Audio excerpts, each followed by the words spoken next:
북한의 대남 오물풍선 살포가 지속되고 있다. 9일 우리 군의 대북 확성기 방송을 재개한 지 반나절 안 돼 또다시 오물풍선 도발을 감행했다. 북한 인민들이 크게 동요한다는 대북 확성기 방송이 이제는 별 소용이 없다고 애써 표현한 것으로 해석된다. 북한이 오물풍선을 날리는 이유는 대북 전단지에 대한 보복 차원이라고 한다. 대북 전단지 살포는 어제 오늘만의 일은 아니고 대북 라디오 방송은 수십 년을 이어오고 있다. 북한의 오물풍선 도발은 한반도 긴장 조성을 위한 것이란 뜻이다. 아무튼 대북 전단 살포 대남 오물풍선 대북 확성기 방송이라는 악순환이 당분간 이어질 가능성이 크다. 이에 우리 정부는 북한에 대해 강경한 태도이다.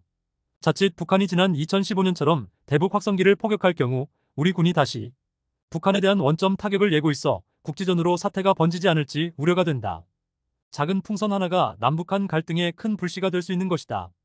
이쯤 되면 군사 충돌을 막기 위한 남북한 대화 출구 전략이 그 어느 때보다 필요하지만 윤석열 정부와 김정은 정권은 소통 자체를 서로 거부하고 있다. 북한은 김정은은 물론 그 동생 김여정까지 매번 나서 대한민국과 윤석열 정부를 향해 비방 조롱 경멸의 언어를 쏟아내고 있다.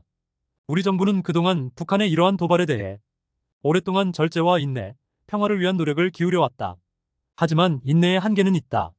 북한이 이처럼 오물풍선뿐 아니라 장단거리 탄도미사일 발사, 군사위성 발사, GPS 교란 등 도발 수위를 계속 높인다면 우리 정부와 군은 국민의 생명과 안전을 보호하기 위한 적절하고 단호한 조치를 취하는 것은 불가피하다. 주권국의 당연한 의무이다.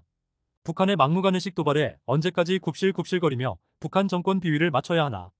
북한의 이러한 상식 밖의 모습에도 언제나 대화와 포용을 했던 것은 문재인 전 대통령 등 진보 정부에서 충분히 해왔다. 어쩌면 그러한 비위 맞추기 전략 탓에 오늘날 북한이 저렇게 안하무인이 됐다 해도 과언은 아니다. 북한은 매번 선거가 있는 한국과 미국을 자신에게 유리하게 만들기 위해 도발을 이어갔다. 올 4월 총선을 앞두고 미사일 도발을 여러 차례 감행했다. 이는 이러한 도발 방식이 자신의 계획에 먹혀든다고 판단하기 때문이다. 더욱이 오는 11월 미국 대선을 앞두고 북한은 ICBM을 발사하거나 제7차 핵실험을 강행할 수 있다.